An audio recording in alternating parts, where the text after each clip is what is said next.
Oh, yeah? Okay, we will convene the May 15th meeting of the Anchorage Traffic Commission. Meeting is called to order. Who's missing on roll call? Andrick, Parsons, Josephson, Reed, and Sheffield are missing. The rest are present. Do we have approval of the April 24th meeting minutes? Second. No objection. Accepted. Appearance requests. Anybody for appearances? Lisa, you'd like to appear? Speak. No, I don't want to hear it. Fine speech. The commission will make a note of your speech and we'll proceed. I believe in you. Unfinished business. Where do we stand with the presentation of the completed first draft of the charter? Now, I guess, Sherry, you speak to that. Well, I think Evie ought to speak to that. It's really Jim's thing now that Jane is gone, I think, but Oh, I put that on there facetiously because it's in your packet, but I thought we ought to at least make note that it had been presented. Okay, this represents every change, and this is the way it will appear in print, is that right? Evie, did you want at this point to discuss this summary? Let me just mention that the legal size paper that you have, as part of the makeup for the 8-page draft, or 8-page tab, we're going to have one small section that in large type says what is included in the charter summarily, not everything, but just an idea, somewhat like Margaret Schmidt had done in the paper. And this is what I thought constituted the most important things, and the way that I would put it. If you have any recommendations on it before it goes to press tomorrow, I'd appreciate them. Well, let's look at that. In other words, this will be the summation that will run Right. with the charter. So that if people read nothing else, they may pick up on this and get a quick idea of what's in the charter. Well, let's take a few seconds and look at this summation, make sure that everybody's in agreement with it. I'm sorry, it's cut off at the top, but it says basic concepts in this charter, written as the Constitution for our government, which would replace the city of Anchorage and the greater Missouri rural. I know two little teeny cities that are going to be very much discussed. Okay. I didn't know how much detail to go into about that. I would say the cities of Anchorage, Birdwood, Glen Alps, Okay. and the greater Anchorage area borough. Does the city of Basha still exist? No, it went out of existence. It went out of existence because they forgot to elect their officers and record them with the state. So they are They officially are officially non-existent, but Girdwood is living. I think it'd be appropriate to put it in as long as they're officially city service. Yeah. Not Basha, you mean Birdwood and No. Glen. Yeah, well, Glen Alps. Agreed. is there any other points on this summation? I think I would put new before government, a new government, which would replace.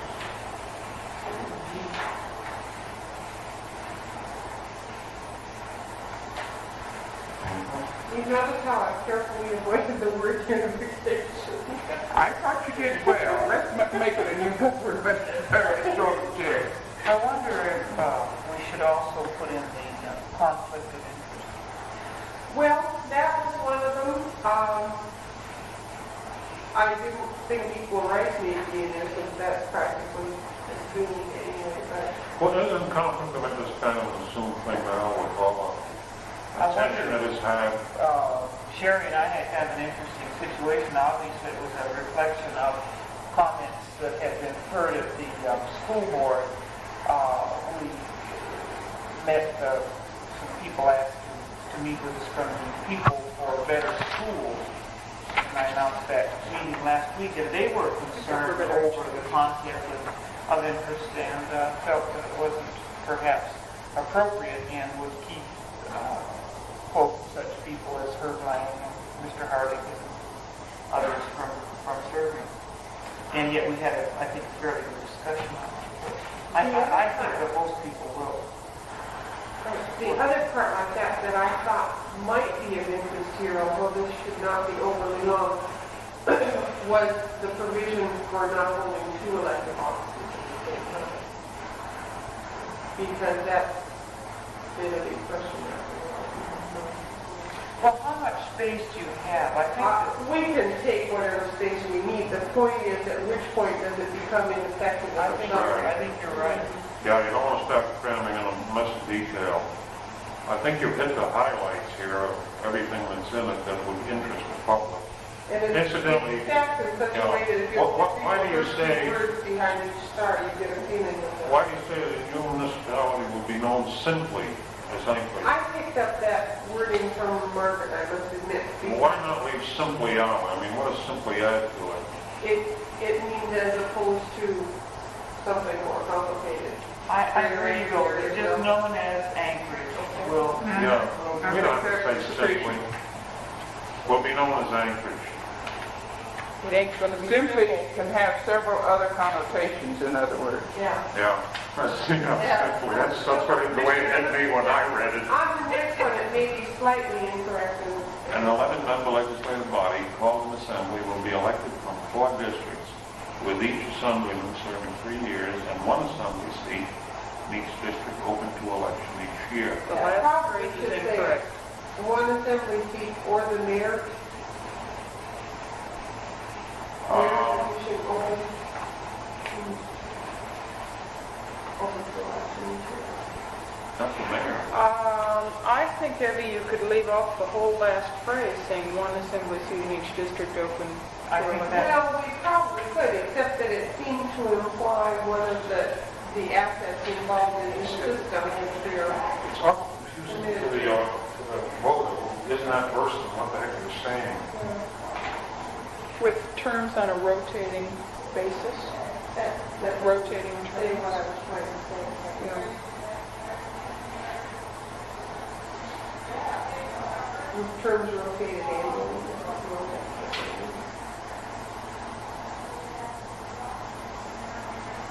Well, you could With put staggered, staggering fees. Well, that was another one I tried to avoid. You could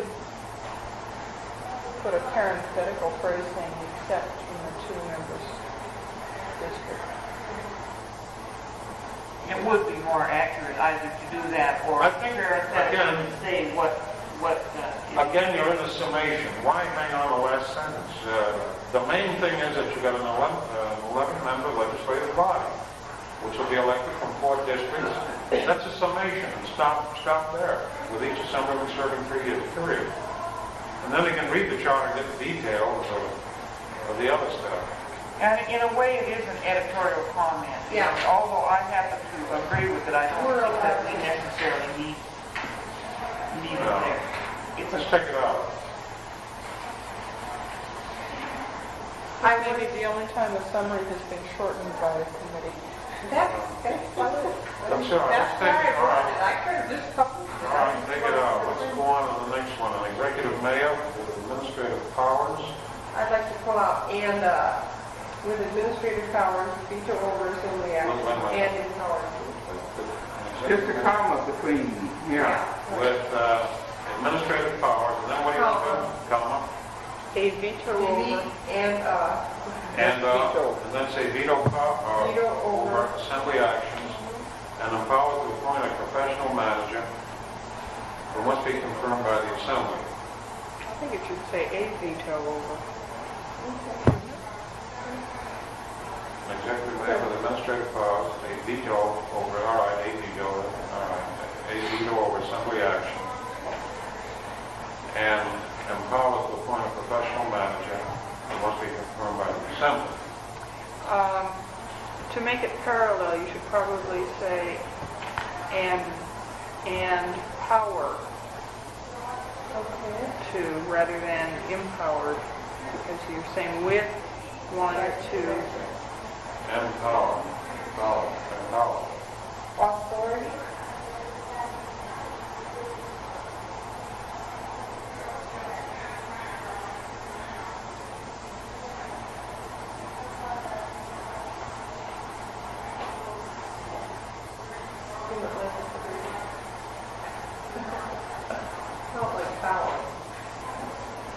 Take out the word, oh yeah, that's, how about authorize? Authorize? And, well, authority anyway.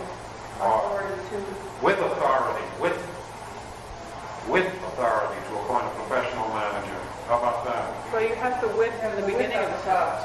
All right. With administrative powers to veto over assembly actions and authority to appoint a... yeah. Okay, and authority.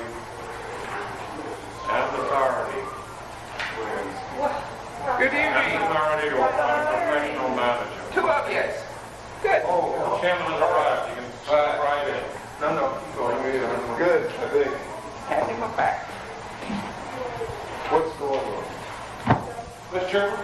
Yes, sir. Is there formal action required on this matter? No, we're just, I don't... Okay, can we move along? Well, I'm just going over it so that everyone on the commission has a crack at it. Do you have any problems with this? I don't have any problems at all. Hollis? No, I don't. Mary? I think we covered the part about which I had more questions. Yeah, Mary? Not that I've seen yet. Sherry?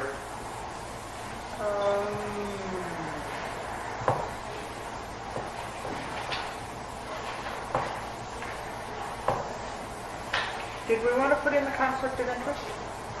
No, I don't know. In a summation, I think we can get too detailed. All we're trying to do here is give them a fast flash of the highlights and main points. And I think if they want the conflict of interest and the hiring of the minority, the emotionally handicapped and all that, they can look in the draft charter and see if I don't know. I think maybe just a one-liner saying,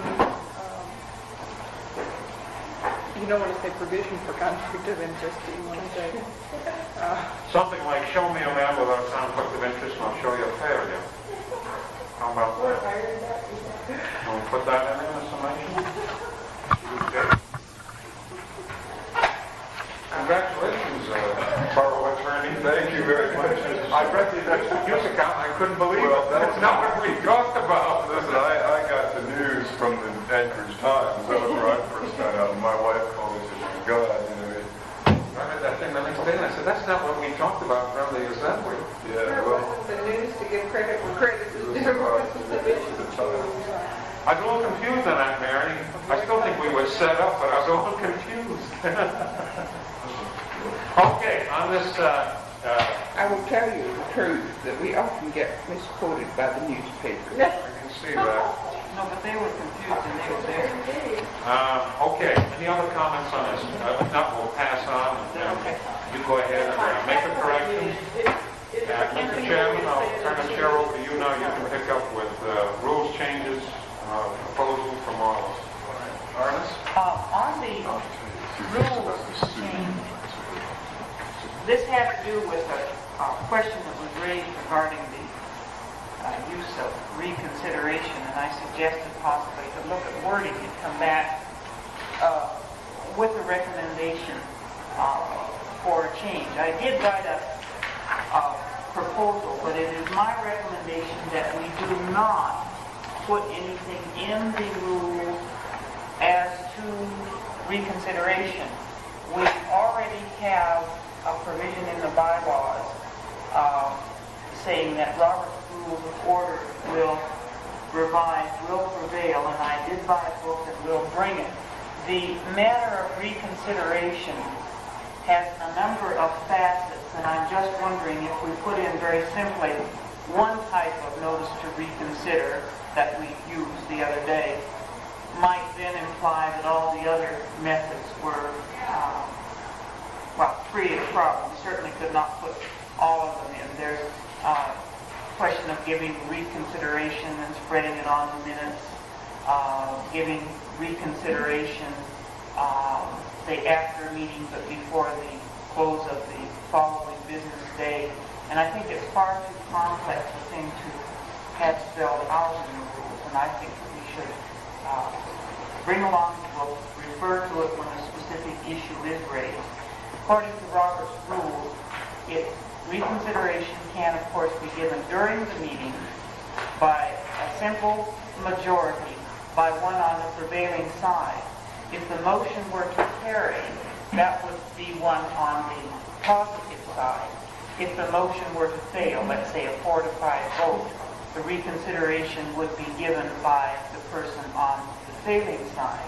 It does require a second, and that can be given by either one to vote for or against.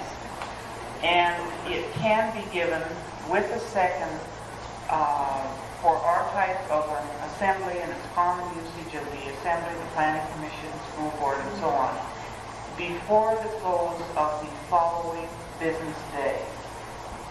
And that, I would assume, would be 5 o'clock. Now, we could put something in the bylaw that you wish to.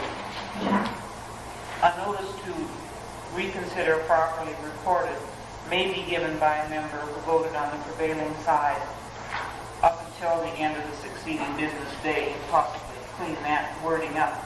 But that would not provide, for instance, the notice of reconsideration that's spread upon the minutes, which means that it cannot be taken up until a subsequent meeting. And it seems to me that it's, since it isn't accepted practice under Robert's rules, that we could just refer to that when an issue. Well, are you, you would say it required a second, are you treating it as a motion then? It does require a second, but the one spread upon the minutes would hold it off until a subsequent agenda. But then what is the question on the subsequent agenda? Then the question is, to bring up the issue of reconsideration, it must pass with a simple majority. If it passes, it brings back the question as voted upon. If it fails, that's the end of the matter. Okay, I just want to say one thing. I frankly, just as a personal thing, prefer the system where any member of the Charter Commission can give notice during the meeting that he or she intends to have reconsideration, and where that automatically puts the question before the body. I think, in my opinion, that's much simpler. It's a courtesy to the member. It puts the whole public on notice that evening that they will have a question before them again. But I mean, either way is any way is fair as long as you know what the ground rules are with respect to this question. I don't understand something Carl said. The notice of reconsideration really doesn't take a second, does it? The motion for reconsideration follows the notice. This is the interpretation that has, for a long period of time, we used it just simply. It's not really clear to me in Robert's Rules of Order Revised. We used it simply as one individual giving notice of consideration. There was a ruling by the attorney, and it's a procedure that's now followed, that it does require a second to be effective. It does require a second, and always has, at the time that you actually bring it up for consideration. Right. Because that's a regular motion. Right. So that to me would be debatable, and I'm no authority as to that. It's the practice that is presently used. Mary, I'm sure you follow that on the assembly. A second for the notice, Right. as well as for the... Right. It has to be on the prevailing side. There's a question, you can't call it for reconsideration if you're on the losing side. No, that's right. And with what Joe was saying, either side can call it for reconsideration. No, I don't feel that way about it. You ought to be able to find somebody to prevent us. Sure. Or you can move to rescind if you feel that strongly about it. Mr. Chairman, Yeah. my answer is the same as yours. I don't care which way it is, as long as everybody knows what the rules are. If you, courtesy of the chair, though, if you want me to make a motion to go ahead and change it to the way you just prescribed, then we just have to do it. Well, maybe I suggest this, Dick. Maybe with this report, and I appreciate that, but maybe I should study that section, and if I have a suggestion for the bylaw, bring it in, so I would okay with that.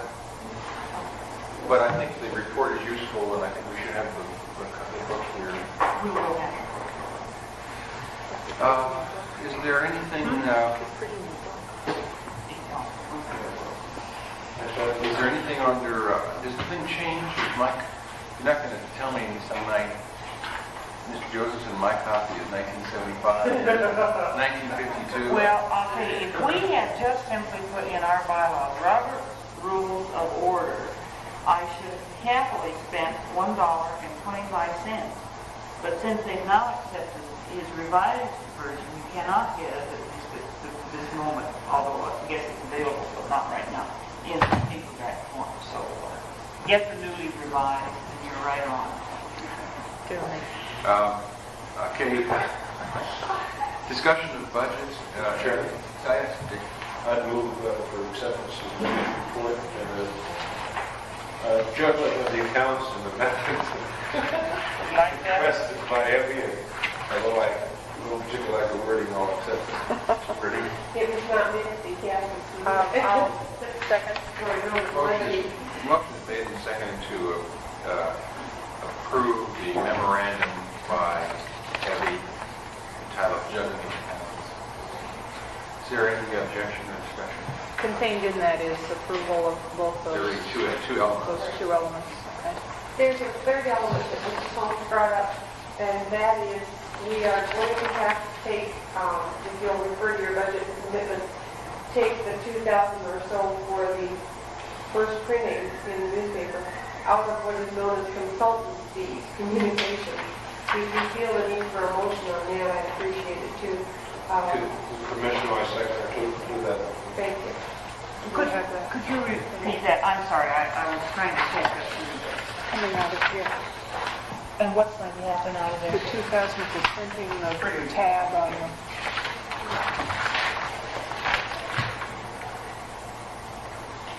The only other thing along that line is that I received a word today from the Times that it's going to cost $1,953.92 to run the printout in the Times and $150 for the 5,000 overrun. If we were to run 2 days on their combination rate, it would only cost us an additional $600 to run in the second newspaper, which is a much better rate on the combination rate than I had understood it would be. If you'd like, we might reconsider publishing in 2 papers. There is still time to tell it tomorrow, if we would like to go in both the News and the Times. Mr. Chairman, because I've never heard a report, what actually is our coverage with the Times? Okay. Around 44,000? No, 46,000 is the current circulation, and at least 86%, probably closer to 90% of that is duplicated. In other words, 90% of the Times subscribers also subscribe to the News, or vice versa. So there's a lot of duplication, and I had recommended that we go for just one paper because of the fact that I object to receiving two as a double subscriber. But there's that thought that you're missing some people as well. What about the politics of doing it one way for and not the other? I don't, since it's all the same financial management at this point, I don't know what politics we would be running into. It's not the same as it was at one time. Well, it's one, wait a minute. I know, you're thinking in terms of politics of the readers. No. My understanding is that they share the cost of a sales office, but that doesn't mean that No, that- the no, entire no, financial operation. No, wait a is minute. carried out. I don't think the news participates in Times advertising revenues.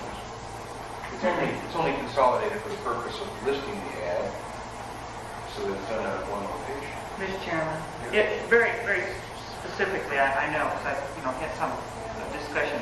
They have combined the management. It is segregated, but it's merely a service is supplied by the Times to the news. They handle the booking and so on, but So it's in actually other words, still the receiver separate. is- No.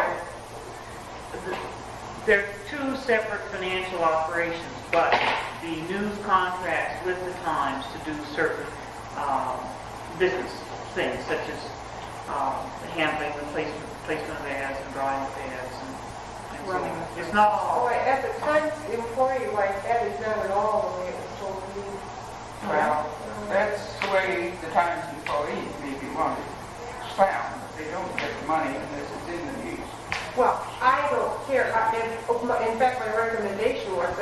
considering it's just that much additional, I would almost recommend that we do it in both, but it's up to you.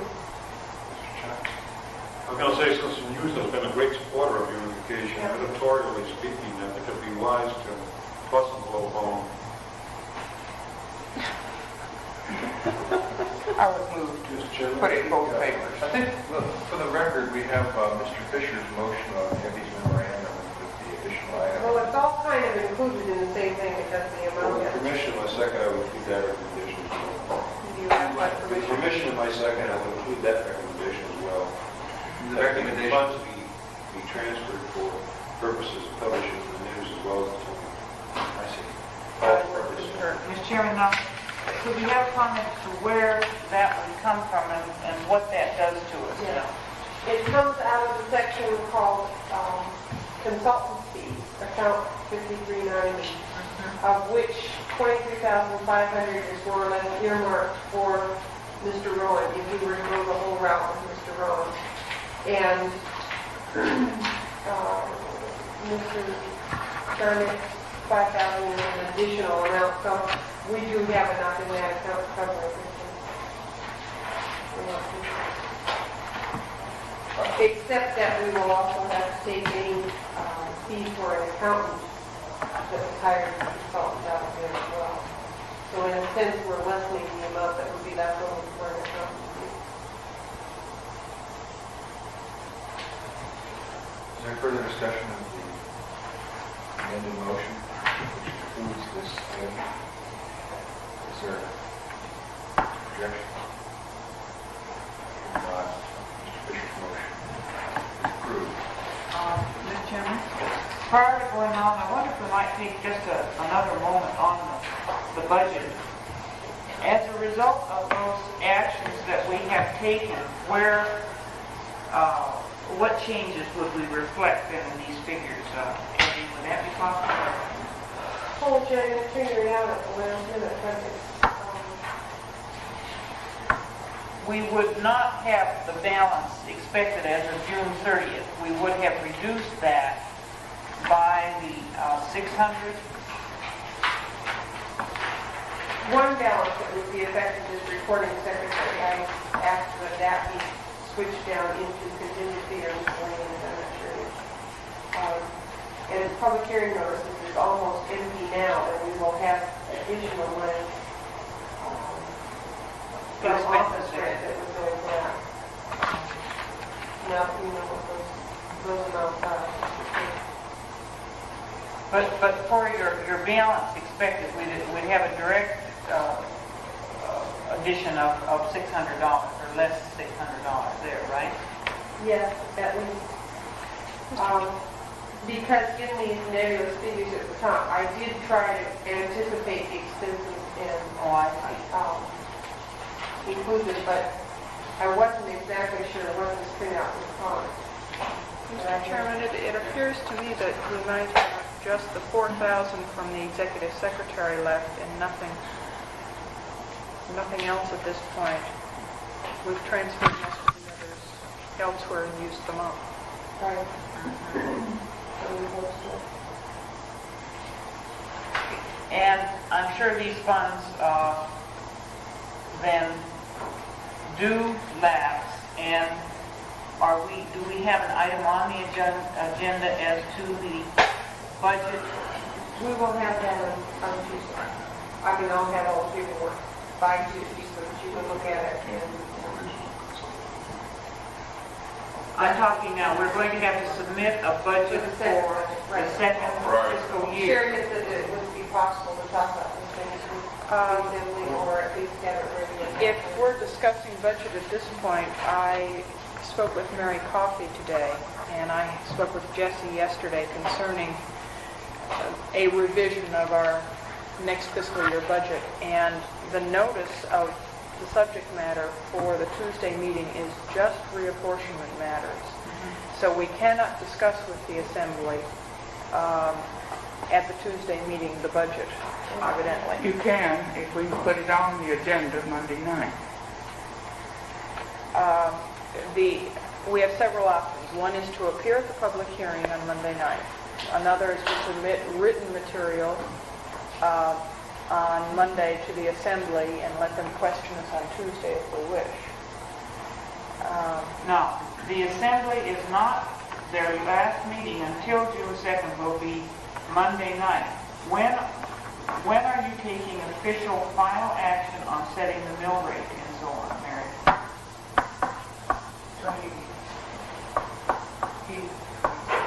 Now, perhaps I was given misinformation. They stated that you would have a meeting on Monday and that you would not have one the following Monday, is that We're correct? not going to have it on the 26th, we're going to have a meeting on the 28th. The 28th, which And is a... set the final mill rate, which means that I'm going to be in conflict here, so I can see. Is it 28th is Thursday? 28th is the Chester Valley hearing. It's on Wednesday. Okay, so how could we possibly submit something if we don't have something tonight? Well, That's an interesting that's a question. very good question. I think that We're going to have our hearings Monday night on the budget. I think that perhaps the thing to do is to have the commission appear here Tuesday night, a few minutes before the assembly. Didn't you get a communication, Eddie, in relation to Tuesday night? Well, they were supposed to have. I was just told that it was late. They're requesting that you folks come over to the assembly hall Tuesday night rather than they're coming over here because they're going to have a hearing on the rent control they're following, and they're afraid that the time lost between here and there. What time is the meeting set for?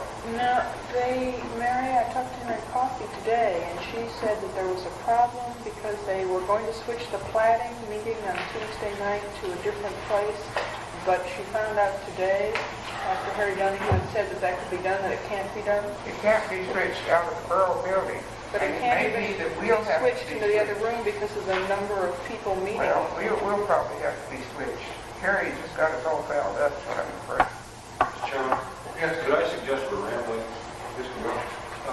And if we want to go back to this, and it sounds like we should go back to the budget. The last I heard, I have something I'd like to say about that, but I hesitate to. they were asking to go to the same. You're suggesting that we should, at this point, proceed to the discussion of the road group and...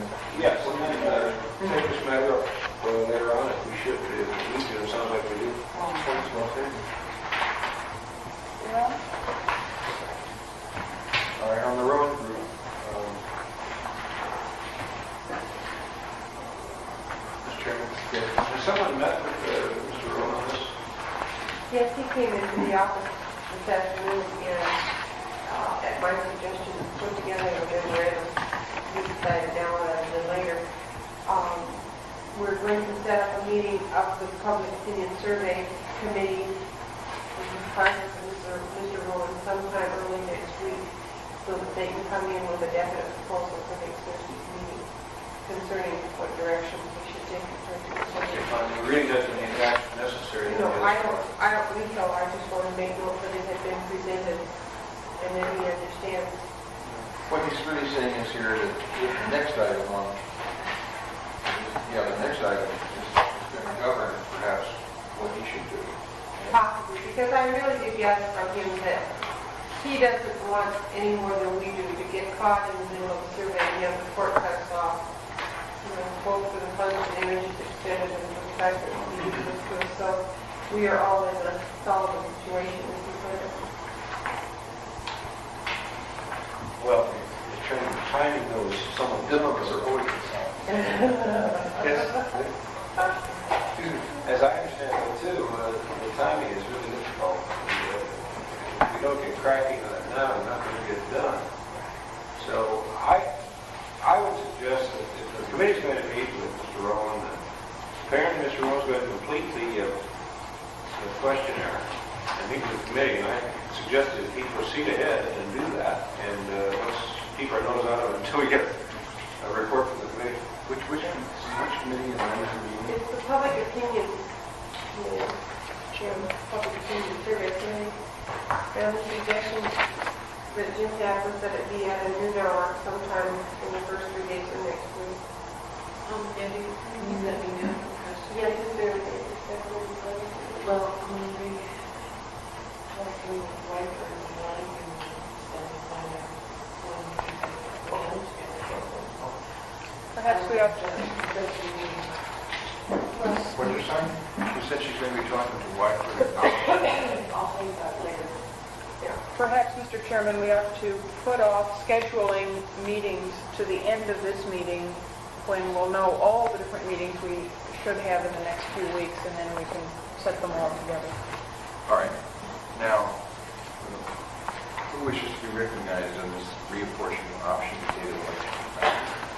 Mr. Chairman, Arliss and Lisa and I have done some work on this over the week.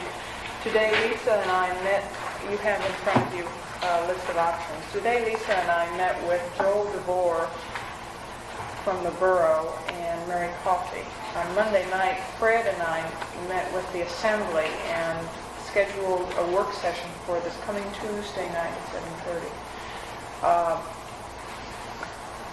I think it would be appropriate at this point for us to go over these options because we should be familiar with them, and I'd like to have the commission have a preference when we go into the Tuesday meeting in order to expedite things. If we're all drifting, I think we'll have a difficult meeting on Tuesday.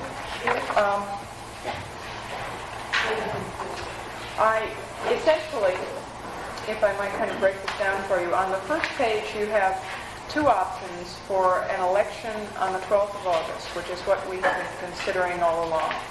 The difference in the two options is that option number one involves having the charter election and the borough reapportionment on the same map together. This would require that we agree with the borough assembly on the form of reapportionment, either on putting one option that we both agree on the ballot, or two options, and we both agree to put the same two options on the ballot. And the ballot would have to be worded so that regardless of whether the charter passed, the reapportionment would carry either for the borough or for the new unified government.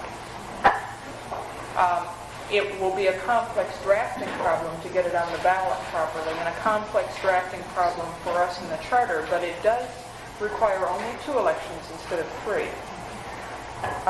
And you might go through the evaluation of the options here.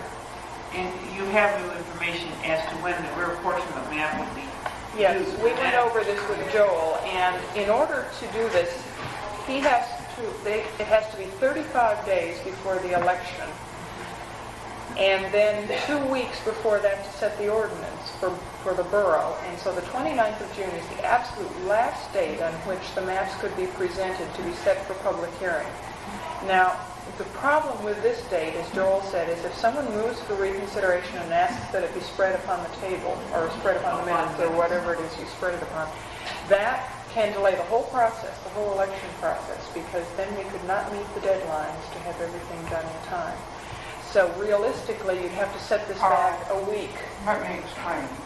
We've taken care of that situation months before by scheduling a meeting the very next day, and that gets taken up the very next day, so it's only 1 day's delay.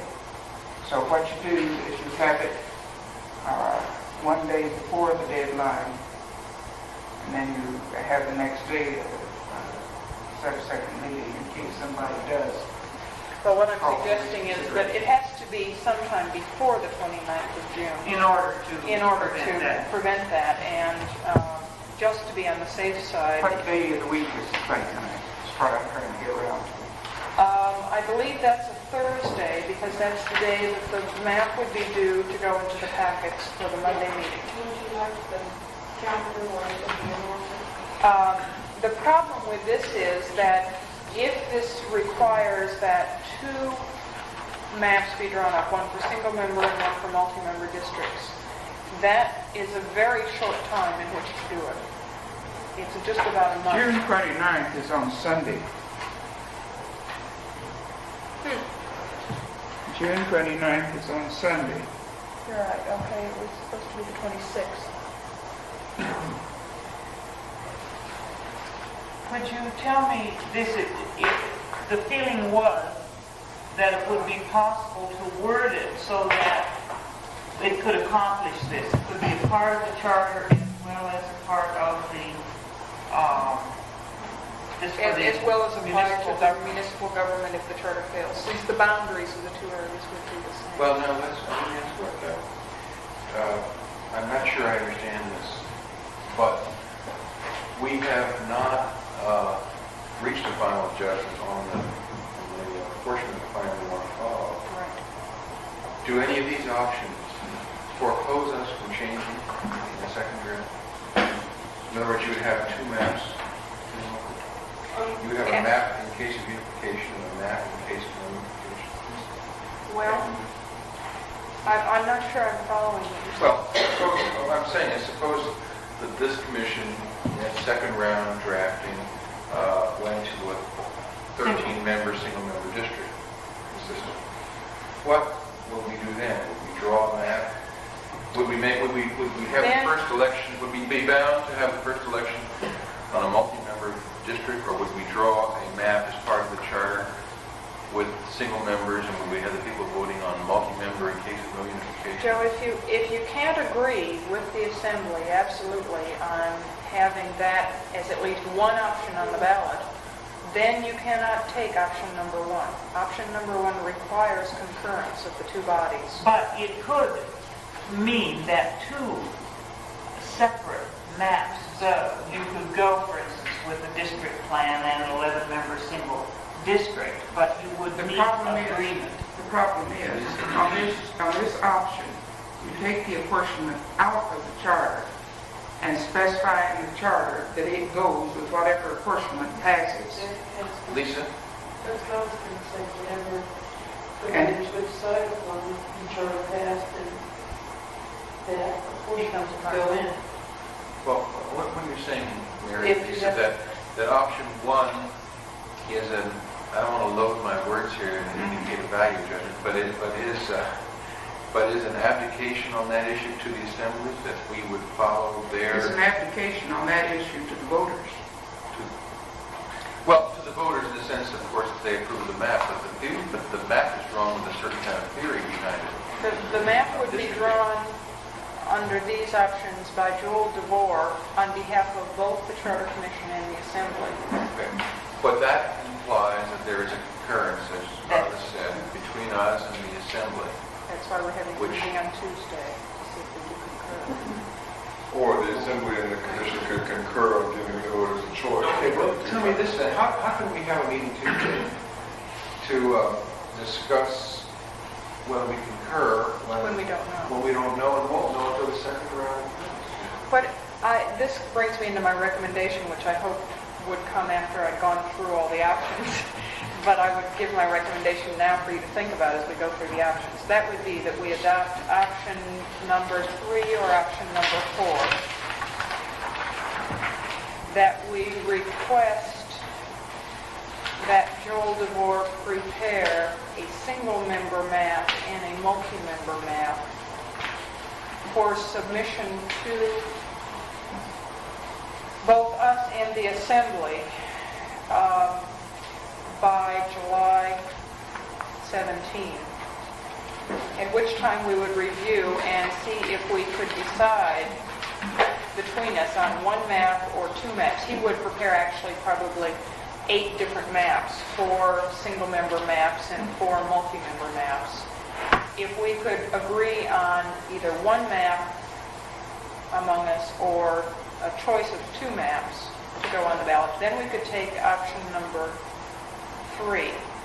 If we could not agree, then the Charter Commission could select any of the maps that we wanted, and we could take option number 4, at which point, if the charter failed, then the Assembly at a later date after the election would decide independently of us what reapportionment they favored, and they would have a later election. We are going to have to, as a commission, if we hope to meet an August or September date, we're going to have someone get started preparing the maps now anyway. Mr. Chairman, I'm confused. Why are we preparing all these maps? I mean, As a commission, we agreed on what, only member, didn't we? What do you mean, no? Well, Well, for the first draft.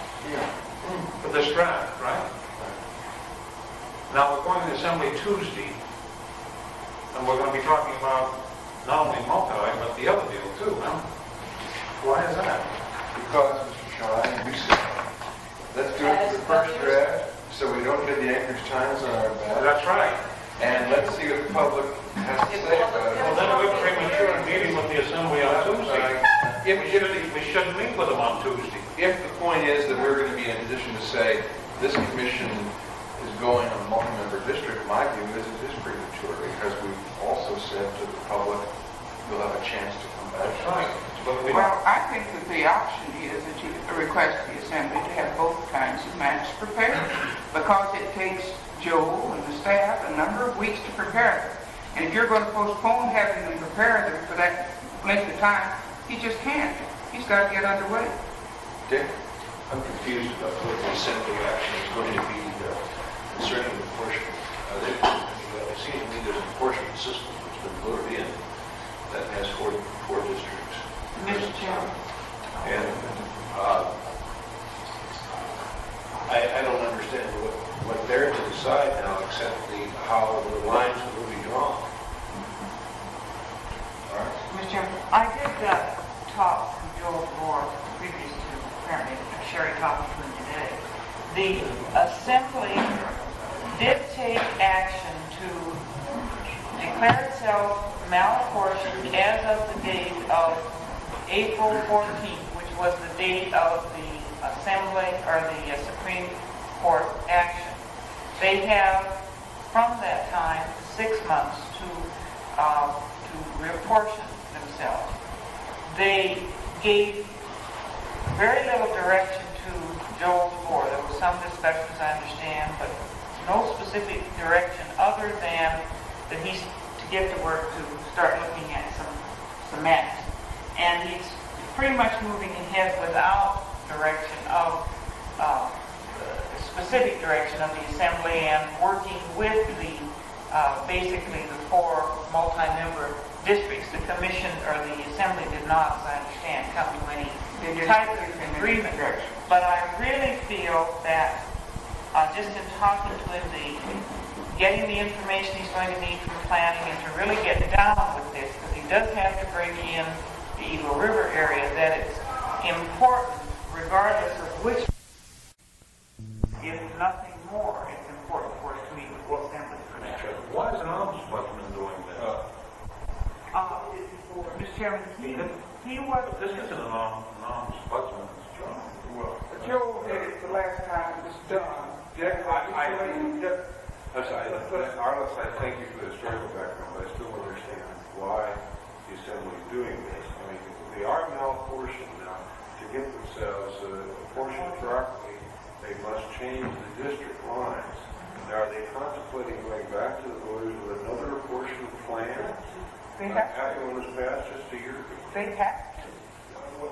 They have to. My understanding is that they can make the change in those lines without approval of the voters. No, they cannot. Mr. Chairman, that is very clearly defined and has been ruled on by the court that it is now necessary to take any reapportionment map to the voters, and that's, within the last 9 months that ruling's been given. In other words, if I may, when anytime there's a change in population from one district to the other, there has to be another election on the portion. Mr. Chairman, anytime there is a change in the district lines, they have to take the reapportionment map to the voters. That's correct. Well, Mr. Chairman, if for no other reason, I think that unification ought to pass because we will eliminate that process. This is No, it will not. Maybe Mr. Grant will speak to this. Do you understand? Well, yeah. Basically, Charles is right that the state statute requires that all reapportionment maps be put on the ballot. That doesn't mean that there has to be a reapportionment every time there's a minor population shift. But when you do have a reapportionment, it has to go on the ballot. We can't affect that by the charter the statute is specifically applicable to us. It's a home rule. I was aware of it. Mr. Chairman, I... Just one or two things. Thank you. Mr. Chairman, this is a terribly complicated thing, and I'd like to review a little bit why it is I think we need to meet with the Assembly on Tuesday. First of all, they do have to have something on the ballot before October 14th. And that means that they will start preparing a map. Now, we have all along said that we would have an August 12 election. And the possibility we thought existed at one point that the Assembly could put their reapportionment on a ballot before the charter election so that we would know what form the Assembly would be apportioned in, but they can't do it. They just physically can't get it on the ballot before then. There isn't time. Then the next consideration is we can just go ahead with the charter election in August and have our own apportionment plan on there, and simply on Tuesday request that the Assembly not place their apportionment either on our ballot or on a ballot before our election, but hold off until sometime after, and have no further coordination with them. But at that point, we have to make a determination of whether we want a map on the ballot with our charter, our August charter. And if we do, who's going to prepare it? And if we do consider seriously the option of having single-member districts, that is going to take several weeks for the population data to be updated by the borough in order to be able to prepare those. And unless we get started immediately on that preparation, we could not have an August vote. We limit our options at this point if we don't get started. Well, you made one comment though. Can you have the charter without the map? Well, I think we possibly could, but we would have to provide in the transition section that there would be an additional vote on a map after the charter, and then a vote of the officers after that. No. You could do it and simply say that the first election of the charter of the home rule municipality will be on the basis of the prevailing portion of that in the borough, But depending on when your time is. Which ignores legal order? No. I mean, you would have your charter, you would have your election to approve the charter, and then the election of officers would follow the Assembly's taking care of the Eagle River point. You could do that and then say that subsequent elections will be in accordance with Article umpty-ump of this But charter. when, Joe, would the Assembly have that reapportionment? When would the Assembly have the vote on their new map? Well, I mean, that would be, in other words, if we had an election in August, September, October, I don't know, we can find that out Tuesday, but Well, but that- when must they legally have Their map must be voted on by the 14th of October. well, then that's no problem, is it? Because you can have... But then you have to also have 60 days before October in which to file for October elections, as we have in the transition now, contemplate officers being elected in October if we unify. And so that puts their map back at August 12th. So here we come back to the point that the borough has to have their map in order to have the filing time for the position. What I'm saying is, maybe I'm missing something, I'm sure I am.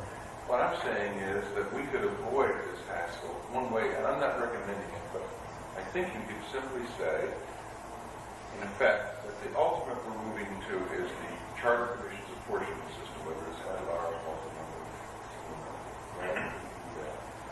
That in the transitional matter, there will be an 11-member assembly, and the election will be held at the point in time when, I don't know what the sequence will be, when there is a properly constituted map that governs the Assembly election. But you see, someone has to provide for that map. Well, that's the Assembly's business to do it. Well, no, but I don't, that's where we bog down, because if, we have to provide in our transition when the election of the new officers will be under the unified government. And if we contemplate that being in October, which is the way we have it now in the transition. If we contemplate an October election, we have to have 60 days before that to file for the election and get all the stuff taken care of. And that puts us back to August 12th, which means that either on the August 12th ballot, the Assembly has to put their reapportionment, or the charter has to have a reapportionment plan in it. And so there you have options A and B, or options 1 and 2. Well, no, okay, I agree with that.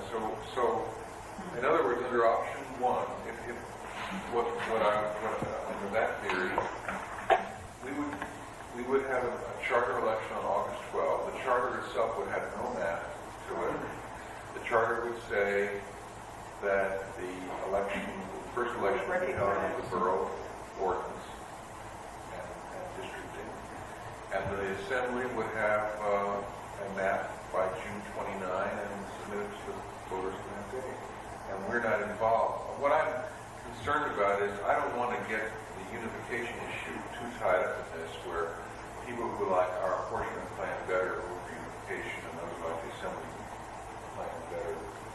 Well, how would that accomplish what you're saying? His only difference from what I've said is that then we would provide also in the transition that the following year we would reapportion again under the unified government to, say, a single-member plan for the unified government. But we would not attempt at this point to reapportion prior to August. Well, I agree with you. I'll tell you that the initiative that's written up is proposed to have effect either with the charter or with the Assembly, whichever way the charter vote goes, is the way it's written up. Have you heard about Mary's initiative? Well, she had mentioned that she was, yeah, at least. Do you want to take action on it? But I understand what Mary on that, maybe a digression, but that had to do with you were holding that as a standby thing. If either the Assembly or the Charter Commission goes with the one-man district, and I'm assured of it in time, that the initiative doesn't have to go. But there has not been any guarantee either by the Assembly or the Charter Commission, and the folks out my way say they're not going to be taken for another time without having a choice on the ballot for a one-man district. What I'm saying is that the action isn't right yet because you don't know yet where we're going to be. That's right. Lisa? Do you want to, are they supposed to take action on those adoptions? Are we supposed to notify them, or what? Well, I gather Mrs. Holmes wanted to know if when we went to the Assembly we could say that we think the following option is the best way to go. Mr. Chairman, I think it's going to be very confusing if we have all of this debate that we're having now along with the Assembly. I think we've got to get our house in order first. Well, Mr. Chairman. Well, I'd like to point out something. Well, I recognize Dick. I have one other problem with all of this, in that with the addition of Eagle River, I was personally convinced in my own mind that without Eagle River, unification would stand a good chance of passing at a special election, a small ruler tree.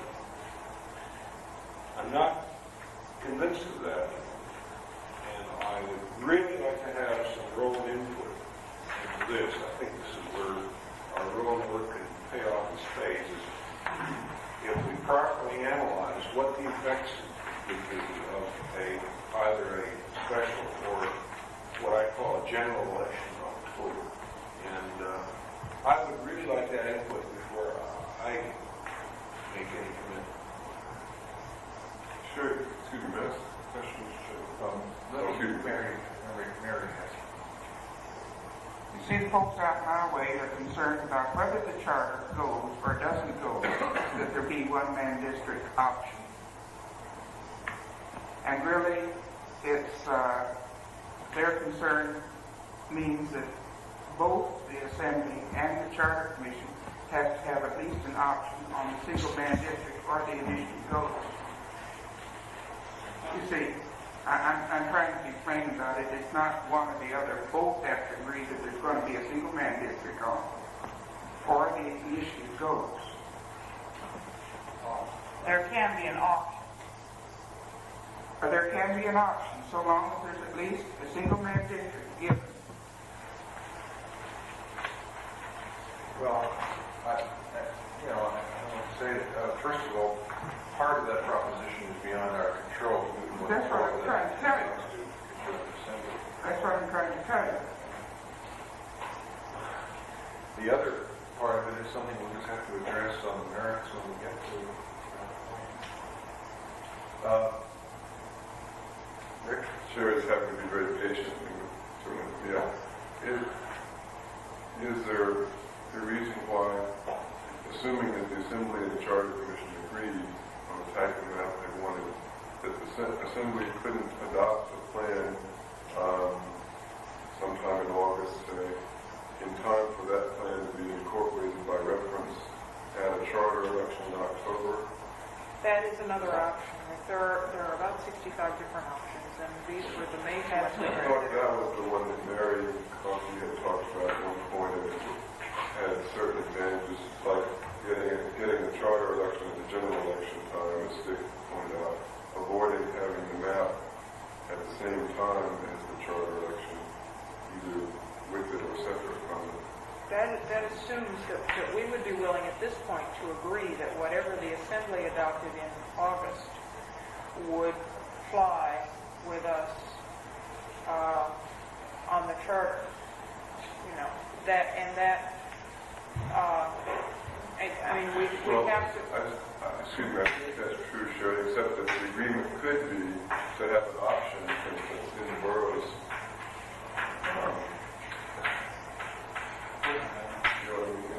When the borough adopted its map, it could choose to present the voters the same option that we're talking about, if we wanted to. And that approach would, I gather, satisfy your concern, Mary, that there would be an option at some point. Well, my group's concern is that there be both, whether the charter flies or that would be a If single the man charter district. says that the charter will adopt whatever the borough does in August, and the choice is presented to the borough voters in August includes a single member district choice, then that gives a choice with respect to whatever that is. Mr. Chairman, Rick, one of the problems that we've run into and we must recognize on an October election is that the borough is able to set off their election of their officers, but the city would have to go ahead with theirs because they're prohibited by charter. So that means that 3 of their council people will have to run for an office that may exist only for a period of a month. And that's one thing I think that there's been discussion and attempt to resolve. As we go to an October election, that's the way it's going to have to be for these. Well, that brings me to this. I was trying to think of the elements that I think are undesirable, and one of them is that there be an election with an assembly map and a charter commission map, which implicates districting too much, I think, into the implication of the question. Okay. The second thing is I don't know if it's our problem politically or the assemblies, but this matter of electing people for unknown terms. I think that would be a mess because if unification fails, then you might have a very distorted result. That is, qualified people will not run because they expect unification to pass. Say that again, I'll make... Well, I'm saying because then it's not really a lame duck situation because they're running City again. council? But the city council thing where people file for the seats and unification fails and who knows what's going to... I mean, it won't really be a fair city election because there's so many uncertainties. If the charter is on the same time as the city council... Yeah, that's what I think. Yeah. The The third, so I think that's undesirable. The third thing that's undesirable, I would think, is something where we're a party to extending the terms of the assemblies. Maybe if it's a 2-week proposition or something, it's not so serious. But I think the public, So what you're really saying then, one element is you've got to have your August 12th election on charter, are you not?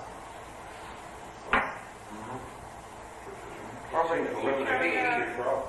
the cleanest thing is to separate the apportionment altogether out of the charter and put whatever options on apportionment as separate issues and say in the charter, that's what's going to be the apportionment, whatever the voters decide. That was my, well, if the assembly did that, we could conform, conform our document to the expression of the people, assuming that the people would want the same system with or without control. You are suggesting number one in this case then, right? Well, I didn't start with that, but I guess that's where I'm coming from. Well, Yes. right, isn't that where you get to?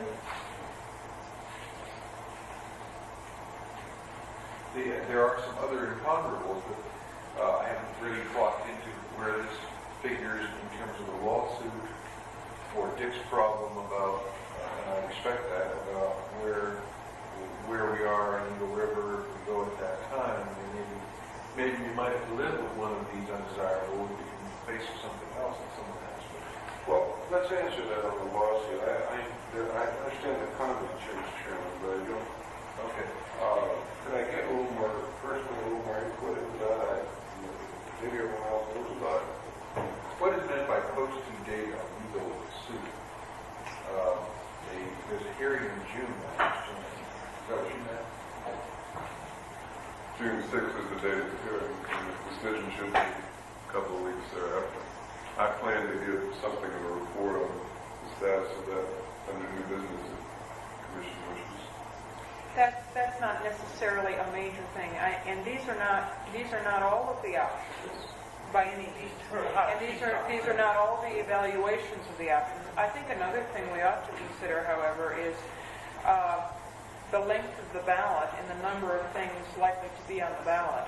And if we went to the October option, we would have to expect to have the Assembly putting bond propositions on the same ballot. And we couldn't keep them from doing that. That's the logical time for them, as far as their fiscal planning goes, to put propositions on the And the ballot. city, of course. And the city, of course, yes. And so we would face a charter election, the expired city council seats, bond propositions, and if the Assembly had not previously reapportioned, a reapportionment map also, which we'd wind up with another ballot similar to the February one, which was so long, we were all worried. Well, Mr. Chairman, could, you might understand that okay, the Assembly could prepare reapportionment maps and have them available for an August 12th ballot, right? Yes. And we could encourage them, and that's the only thing we could do, to not do that and have them prepared later, I guess is what we're saying. No, I didn't. I thought what we were saying is that we might encourage them to do that and put two choices on the ballot. One, say, a multi-member map and one a single-member map, and then separate the charter. There would be two propositions on. One would be, shall map A or map B be adopted? And the other is, shall the charter be ratified? And within the charter document, it says that the reapportionment adopted pursuant to ordinance umpity-ump on the ballot on August 12 will apply. I realize that I'm now, I guess, an advocate of the Sturgeon-Lewski approach, which I oppose. I just thought we'd throw out little gems and they may come back. Pearls upon the sea. I guess Sturgeon-Lewski's approach. Let people really have a choice. Go to the ballot. I don't know Well, things are considerably different from from that. situation. I don't think so. You mean it's consistent for me, a lot of the changes are... Yes, it's very consistent. Well, Mr. Chairman, what we're saying is that we really want a very, very significant change in probably We want to take action right now. The most significant thing in the charter, as far as I'm concerned, and that's the enforcement. And the action we would take is putting a choice on the ballot, rather than sticking with what we've presently done. And that's a pretty heavy trip to be taken up right now. Yeah, And I agree. I'm very good. Mr. Chairman? I would agree, Dick, that we're not prepared to do that, and I would hope that we would not make a final decision, and I think it would be wise of us to go into the Tuesday meeting requesting merely that the Assembly consider preparing those two maps and making the Assembly aware of the fact that we have public hearings coming up, that we are not prepared to commit ourselves at this point, but these are our thoughts. And if they would begin the preparation of those two maps, that is a very real possibility. Yeah, fine. Okay, Mr. Chairman, option one could be exercised, has two possible sub-options. One, a single map representing our conclusion, or the elector is choosing between two of them. Yes, that's really option one and option two.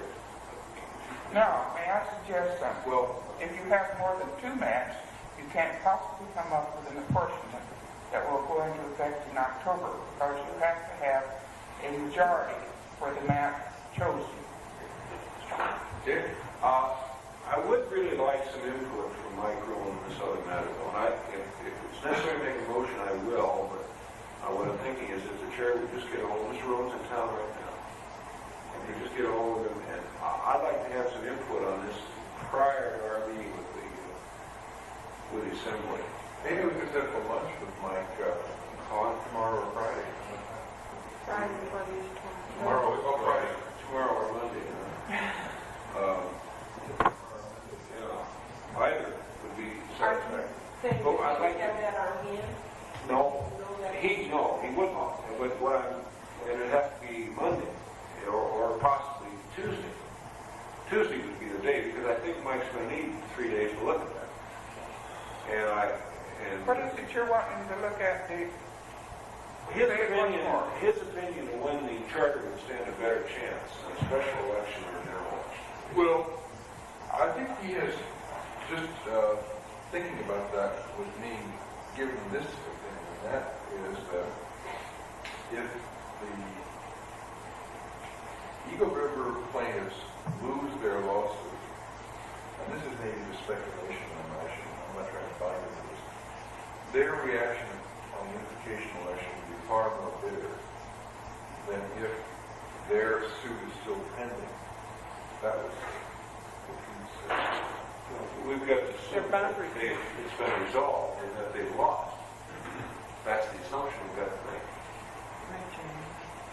I would, perhaps, I would move that we take this information, that we meet with the Assembly strictly on an exploratory situation, that we allow the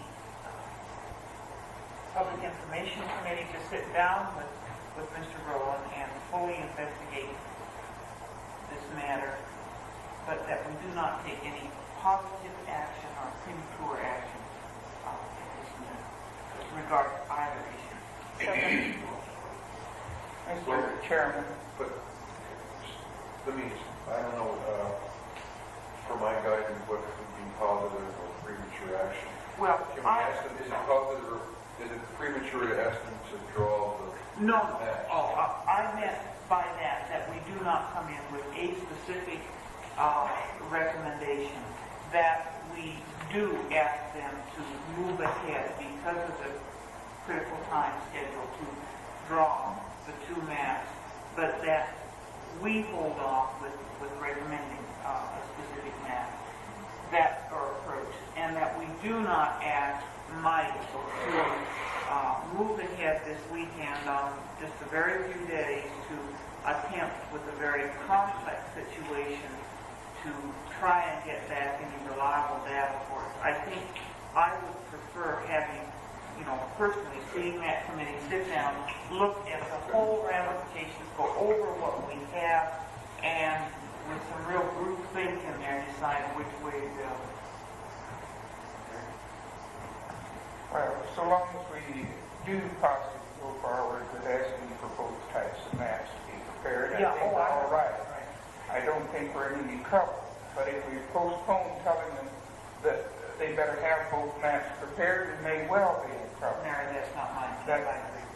I don't see what Mike can find out any more than what the borough and city clerk can tell you in relation to votes at off-date elections and on-date elections. I think that that's more justifiable truth than what might get by any sort of a vote. As I understand it, though, he has not done holding the Eagle River for us. And we really don't know. We need to have. Yeah, we don't know whether River, but I'm talking Jordan about. at all represent the people of Eagle River or don't represent. We really need that. We're going to be heavy on Sherry? Mr. Chairman, I would further suggest that if the Assembly seems reluctant to request Joel to draw single-member maps, that we somehow request that he be loaned to us so that we could have him draw single-member maps, for the reason that it's going to take a certain amount of time for him to draw that up, and he plans to go on vacation this summer for some time. And we might find ourselves without a draftsman to draw up boundaries if we wanted them. Mr. Chairman? Well, I'm just going to suggest, in view of what we're saying, why have a meeting at all Tuesday? Let's just tell them to proceed with the two maps and not waste anybody's time with a meeting. I don't think we're prepared for a Mr. meeting. Chairman, I really think we need to sit down and let them know really the options and I think it's good that we do talk with them. I'm just going to comment on Joel Moore. I think somebody, who raised the question? I did. Okay. Joel was with the planning department, and when he was a member of that part of the borough, he did prepare the additional, or the maps on which the district that is now in existence. Well, under other people can do that? Yeah, but he is an extraordinarily able and well-respected young man. We would have very difficult time with the problems they're having in the planning department to find anyone that could come close to doing it. He understands the complexity of the lawsuits, the Washington plan, and all the things. I think the ideal one, he could probably cut off Months of weeks. Doing sounds, but He has already been told that. Mrs. Strickland's motion is before the commission. Is there further discussion? I would like to mention one thing that is relevant to the discussion, I believe. As far as this meeting Tuesday night is concerned, this commission has no power whatsoever to set any dates. And it only has control over when we present the charter to the Assembly. From there on, the charter debate, or the Assembly's date. And they can set the dates at whatever time they want to. So I want us all to keep in mind, we're purely in a recommendation position. Right. And we act accordingly. Within 60 days. Oh, yeah, there is a time frame, but insofar as exact dates are concerned, it's their thing. Okay. Thank you. Is there any other discussion of ours? Is there any objection to it? No. Mr. Paul, understand what we're doing when we're throwing out. Mr. Preston, I'd like to correct something. Joel was an aide in the legal department. Oh, did At he the ever time. work with planning?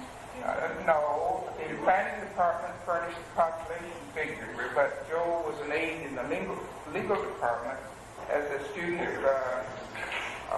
from college. I understood that as an administrative assistant, he served in almost all. He was a student aide, and he was in the legal department. I stand corrected. On the basis of that new information, you want to reconsider? No, I just want to correct the record. I don't think the guy's being utilized properly. He's sharp.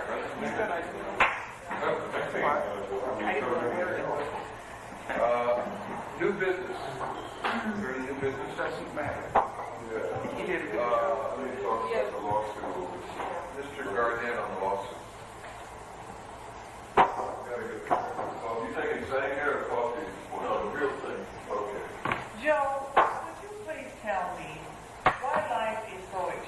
complicated at this stage, or this stage in the history of Anchorage and our history. You're a astrologer, Lois. It's only because you're in, Mr. Chairman, only because we're in it, otherwise it wouldn't be complicated. While he's giving you real coffee, can I report on the accountants? On the what? You're treating, our discussion is rhetorical. Reports on committees. I'd like to report that I don't have to report. That's, the guy hasn't That's what I called you about today. I know, the guy hasn't answered my call. Okay. That's a good snappy report. That takes care of that. You might tell them the something really fast. We don't need a big Nobody's hired for me. All right, new business, we'll recognize our attorney, Martin Brennan, former attorney. Well, Yes. certainty is generally an illusion and repose is not the destiny of man, as Oliver Wendell Holmes said. Consistent with that. Get a guy.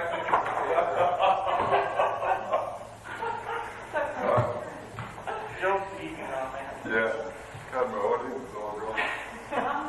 All right, as far as the suit's concerned, the basic timing that was set out in the paper is accurate. Our brief is due in about 10 days. We have their brief. Anybody's interested in it, I'll give them copies. Our hearing is set for the 6th, and we should have a decision within a couple of weeks after that. Now, there were a couple of considerations that I've been hearing about. Sherry mentioned some problems, and I've talked with Dave Rose. I'm trying to get a hold of. Do you want this recorded? I don't care. I mean, you can go up there if you want to. Why not? I think we should go, if we're talking about litigation, we should go. I don't. For record, we've received a report of litigation. Mr. Chairman, Mrs. Tony. I think somebody ought to report that the Borough Assembly did appropriate $15,000 for the hiring of Rick Garnett for our lawyer to defend us on our suit or suits. Mr. Chairman, I would move that we do retain Mr. Garnett in the capacity of our counsel for our legal suit related to the Eagle River Chuliak Borough Challenge. Jordan versus Reed. Jordan versus Reed. Jordan et al. Versus Reed et Country al. Senior et al. And that the money necessary from that $15,000 for our defense be spent on our behalf, and that the remainder we allow the borough to use for such related matters as they wish. That Heard the motion of Mrs. Holmes, is there discussion? What happens if we need counsel after the suit? Well, my intention in the motion is that the suit goes all the way through the appellate level, all the way. Okay, all right. Not Okay. just up. Is there any other discussion? Is there objection to the motion? If not, motion is approved. Has it been specified as to the manner, the terms of employment in terms of lump sum hourly? I had suggested a sum of $30 an hour. I would propose that the chairman work that out with Mr. Thurlow and the borough and make sure that everyone understands the basis. I think the $30 an hour is reasonable.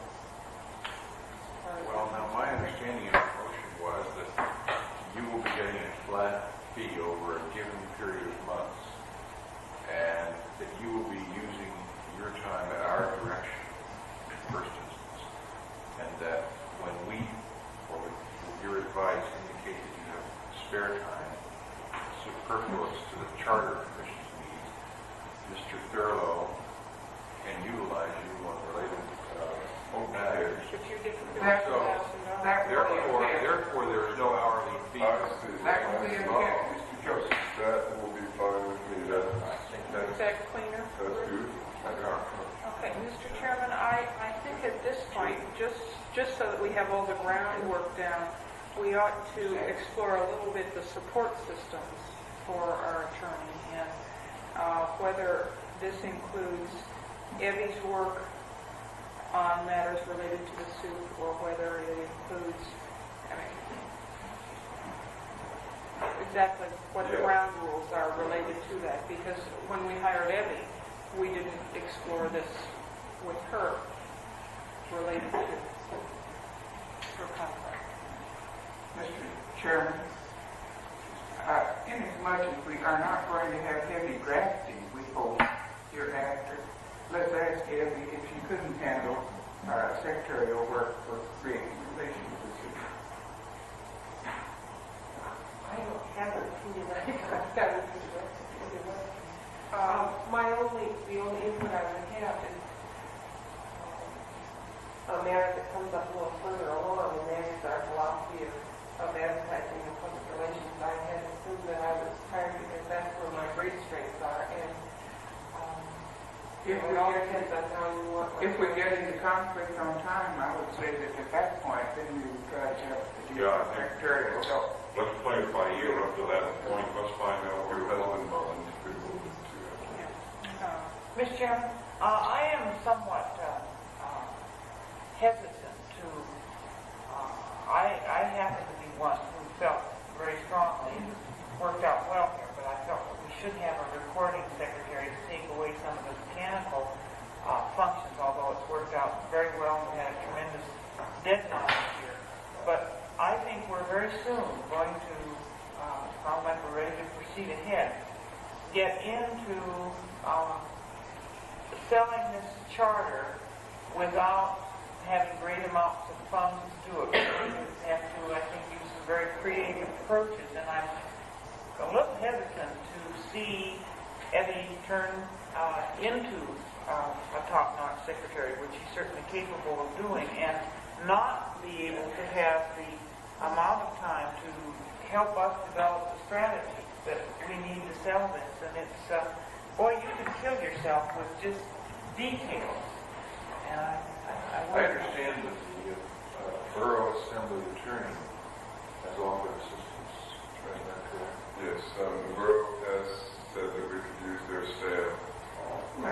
I don't think we're in trouble since No, it's been they agreed to good. cooperate. The secretary would be happy to fill in with Mr. extra Chairman, typing. if it doesn't take a moment, but I would like to see that approach used, that we attempt to work out a method whereby we do not change the direction under which we hired Evie.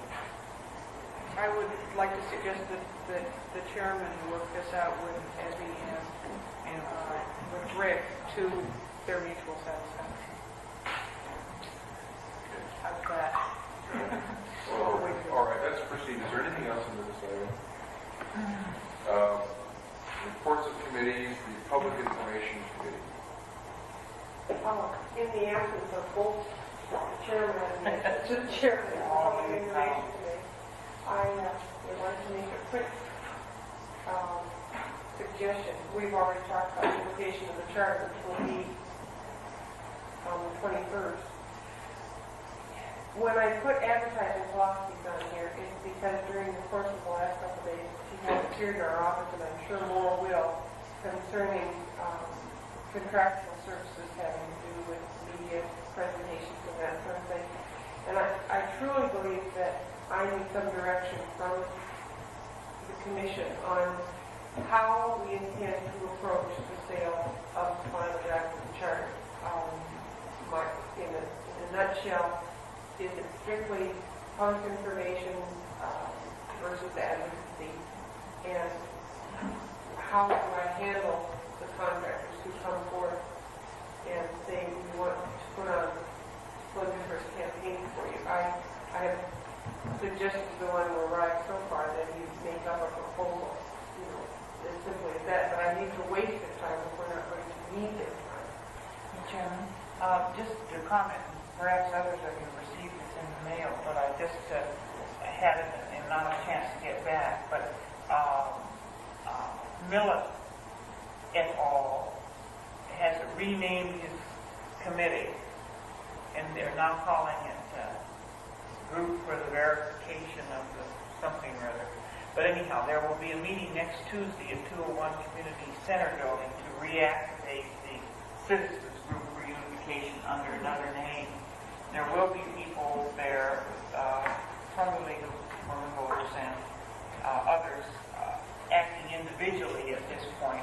I have had discussions with Millen, and they look toward, at least discussing a campaign, very much of attempting to be a low-key group, but to attempt to get group support in many different ways. And Millen feels very strong, and this is the way they would like to approach it. And I personally don't see the Charter Commission putting on any kind of a slick campaign that we as Charter Commission members are going to have to withheld sell this charter. Well, unspoken is what I said, whether or not government funds should be used for selling the charter, or whether we would have the backup of a private committee with private funds. I'd like to see that out. I think we will. Now, I know that you addressed some of these problems before I came on board. I really didn't think I could have. Does anyone else want to be heard in response to this question? Well, Mr. Fisher, I have some, pretty firm ideas about this, and I've expressed them in the past, and perhaps everyone here. But my idea is that public funds not be used to directly sell the charter. I think it's, however, I think that your position should reflect our position, which in my case means firmly in favor of unification. And that you can express that in any way. We can organize or do absolutely anything out of that office short of actually spending taxpayers' money on that. Mr. Chairman, I thought we came to a consensus that we would not use the word unification. We would express our approval of the proposed new the proposed new charter. And I'm wondering if anybody is taking that concern of that sort of wording to know it's true. Yes, in their name that they use, with the word verification, it's obvious they have that message. What's like verification though? I don't know. Well, I think we're talking about several things at one point here. One issue is our role as individuals, and I think most of us would feel that we're available to Bruce. Okay. The second question is the use of funds for publishing the charter or other kinds of information about the charter. We've started on that program, I think. The statement that's been made, I think, reflect the views of most of us that we are not going to be directly a charter commission hiring and using public funds to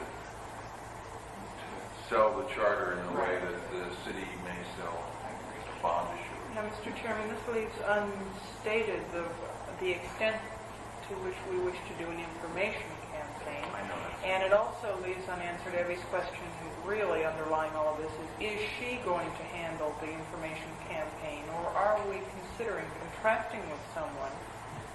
And therefore, do we wish any proposals? I would suggest that we don't wish to contract with someone.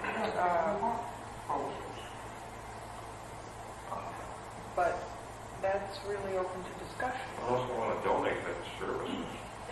Yeah, we've got so far. Well, the only reservation I have about that is someone may come forward and say, I have a way by which information can be disseminated, which would be something we might not have thought about. I don't know what that, I think Eric could let it be known that to all the media that Charter Commission members are willing to speak in relation to the new government and the new charter. service funds. Certain parts to discussion groups on radio or TV or whatever. The best effort that we can put forward is right what the commission is selling it. Anything else falls short of achieving the goal. I mean, a slick advertising campaign and all that doesn't mean a damn thing. It's the commission is here, they're going to have to get out, they're going to have to make public appearances before service clubs and Chamber of Commerce and whatnot. Mr. Chairman, it seems to me what would be appropriate at this time would be for you to speak to the Public Information Committee and indicate, the discussion here, but that we would be very interested in their working and taking advantage of Eddie's ability in this area to develop for us, for our consideration, a program of approach. This was done, didn't we sit in the meeting with them, with Jane and whatnot, you were designated? But But this has been done. since the person who came to the office, and as I said, I have reason to believe it was just the first of many, came at Jane's suggestion, that's why I felt in limbo. Who's on your committee? Yes, Jim Parsons has been in the place at this point. Where's he? He's at the person. What Jane is doing is just getting somebody off her back and shoveling over to you, that's all she's doing. No, Mr. Chairman, I seriously think that there's a lack of full commission agreement in this, and I think Jane has actually solicited people. For instance, Tim Bitney was found by Jane to go out and maybe could not have handled it. But I think Jane is also out soliciting, or she's not here now, but did before she left speak to several people and ask them to bring proposals. We did have this meeting, I don't think it's been reported on, to the full commission, but it was a new meeting with Jane, Jim, and Fred, and me, and Evie, and Lisa, and a couple of people from Ketchikan, and Tim Bitney for lunch, and we went over proposals, and Jane was going to draw up specific things to come back to us. Well, Yeah, I think I wasn't at that meeting, but when you mentioned Ketchikan, it sprung to my mind that was that regarding media, utilization of media. She did mention it. See, there is a gray area here as to what kind of devices the commission might use to reach out to the public, and hiring somebody to do a TV spot, vote yes on election day. It's the latter that I think we're not going to be getting internet period outside the purview, right? Again, if we're going to get into something like that, it should be a group outside of the commission. If there's a group that wants to spend the money to buy a lot of commercial TV advertising and do it, fine, we have no objection. But I thought at this meeting, we were quite specific with Jane on Well, program. now, are these proposals, was the proposal one going to media campaign and billboards or things like that? It was, 10 to 12,000 gasoline for radio, television, and places and all that. You're going to get every hacker in town that's looking for. Well, I know they are. That's why I need a position. No, cost them, Other than this general discussion, I don't know if Debbie thinks this is adequate. I think anything else has to be handled individually. I mean, you can theoretically have a television program that's a documentary that doesn't sell the charters, public information. Right. And we're going to have, as a commission, I think we have to make a decision on whether or not we're going to do that. And I think that item should be brought up specifically if that's. Yeah, I think this was the very thing we talked about in this commission. In fact, we talked about this new public service television station where we approached them with videotapes and whatnot. We did get into quite a few specifics, and it's waiting on Jane. I guess that committee, that's in charge, but we haven't got the report. I think we give you some guidelines. I think Dick's point's well taken, that within those guidelines is to a particular project, we would have to examine it against those standards.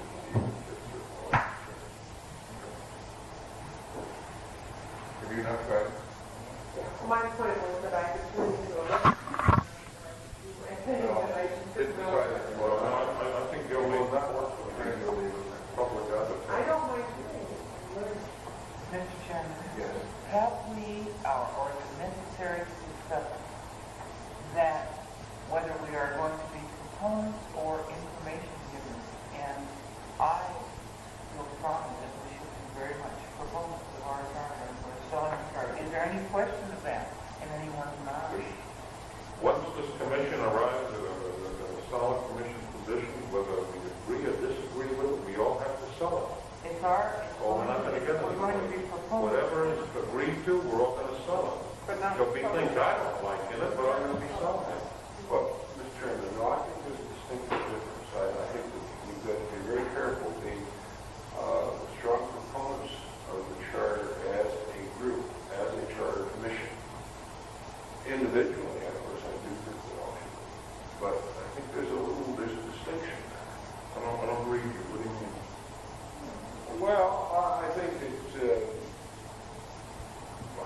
we've got to be careful about spending taxpayers' money. Oh, I don't think Lawrence was talking about that.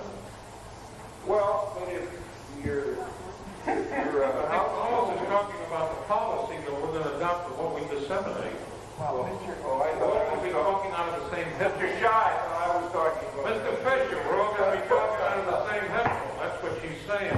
Okay, please, I thought you were, that's what I was talking about, and I think there is a distinctive difference here, and I think we've got to be very careful with that. Maybe get ourselves to do that. Mr. Chairman, Sherry? Mr. Chairman, I do agree that there is a very fine line to be tread. And I agree in philosophy with Dick, and I think I agree also in philosophy with Fred. I don't think that they're mutually exclusive, but I think we have to examine each instance as we go along against the standard of not spending public dollars to sell a product to the public. But I think we can spend public dollars to inform the public about the various provisions that are within it. And then I think we can personally go out and sell the charter verbally and personally just as strongly as we possibly can. And as a commission, I think we would be foolish to appear other than supportive of the document we worked hard for. Let's not just dance around the maypole, is what I'm saying. And that can be done. I think that was good. Mr. Chairman, going to give me my turn.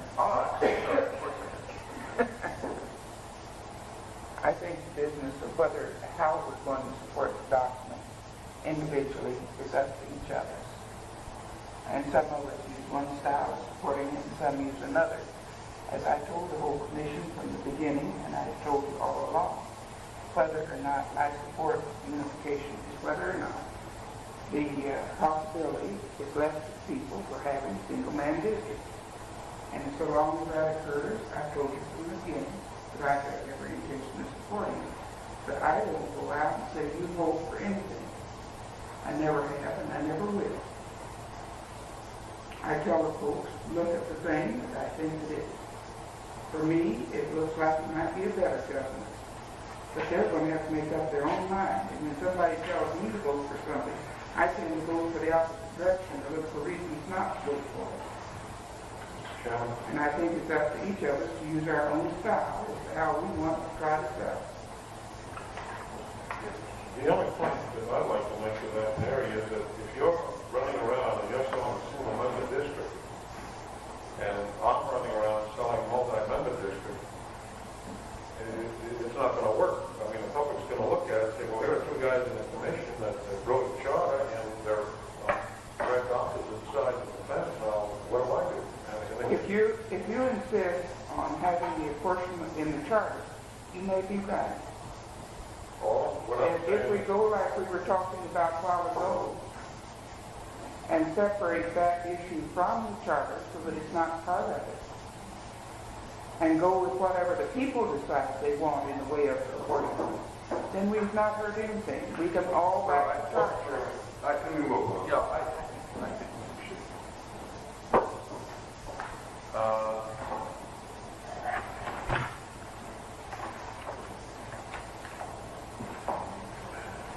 I'd like to say that we didn't accomplish anything. Well, we were all elected presumably because somebody out there liked respective styles here. I don't think homogenizing us and trying to do it one way would be. We can't do it one way. We're not the same person. Let's see now, Mrs. Holmes on the charter production. Okay, the next thing I think the production committee thought we ought to do is meet with various people regarding the document. And we prepared a list, first of all, of those people that we plan to send a copy to with a cover letter saying that thank you very much for the time you've given us in helping with the first draft, and here's a copy they have not already commented, such as Harry Donahue, Mayor Roderick, and Doug Wyford, except other than with the utility people.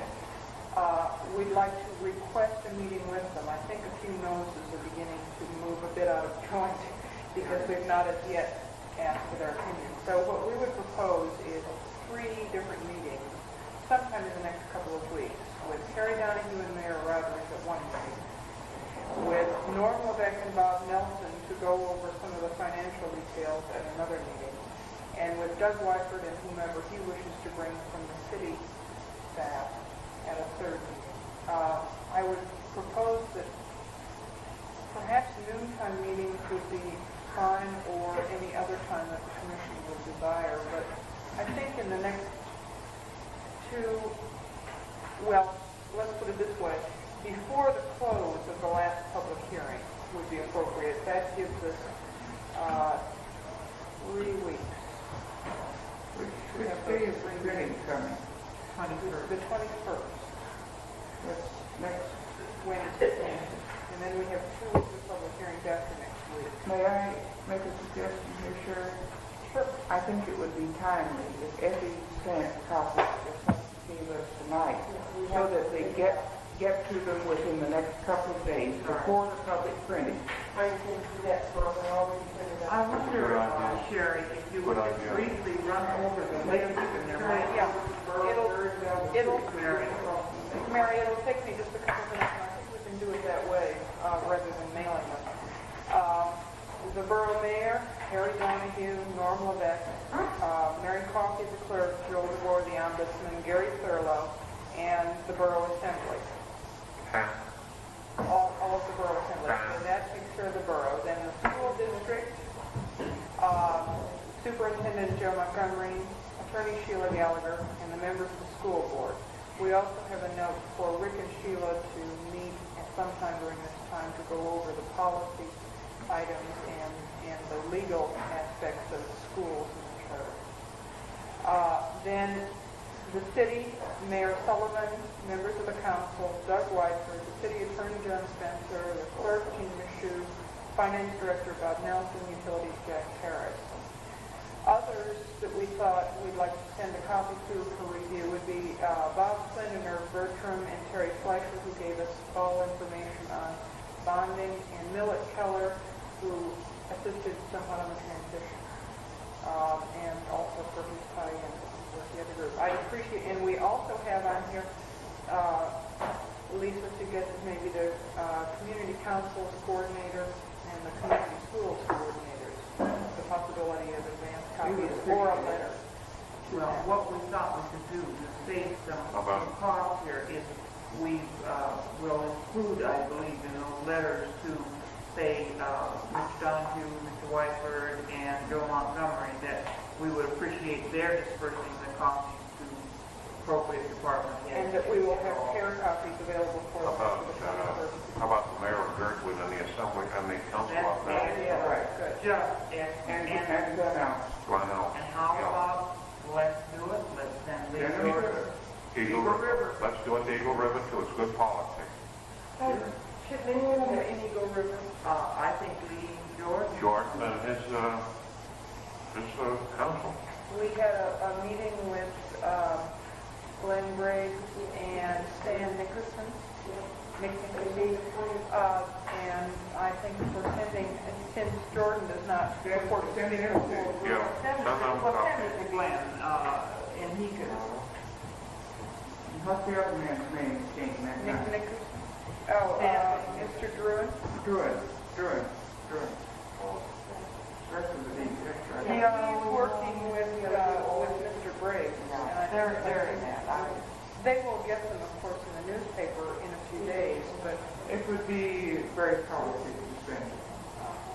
so if tomorrow anyone thinks of someone else to do that with, otherwise, I would not propose to start scheduling these meetings until week after next, and so I won't propose any dates for you, because these people often have the copies to look at first. I would suggest to Indian, the area, since to be near. as an aside, George was talking and when our public hearings were coming up, what other things we were doing, and he was, so that he could keep up with it. Being a reporter. For his people, yeah. I had one or two other things. We don't buy a lot of Okay, space. let's hear from Sherry. So we can get out. Yeah, let's go. I've been approached by a class out at Bartlett High School. It's a, no, it's called Political Geography, which means studying various political systems on a worldwide basis, I guess.